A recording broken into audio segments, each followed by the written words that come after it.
Maithili express.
Studio बलुआहा।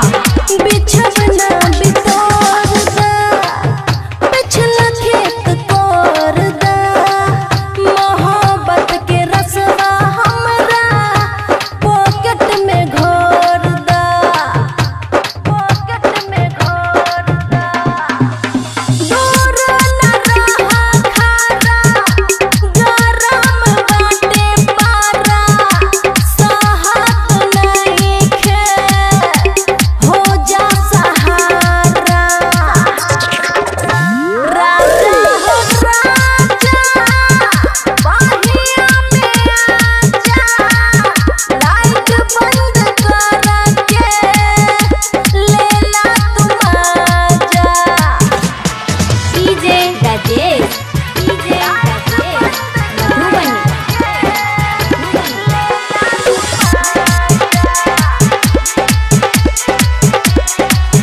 देवेंद्र दिमागी लागल लहंगा में आगी गरम बा जवानी नाही छोड़ के भागी छोड़ के भागी। खुशियाँ गाँव के माना मन बतिया रात भर हिलाइब हमरा संगे खटिया। राजा हो राजा बाहिया में आजा लाइट बंद करके लेला तुम आजा।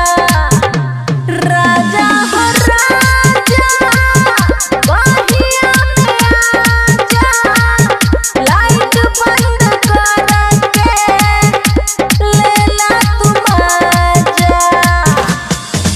खुशी रिकॉर्डिंग स्टूडियो बलुआहा।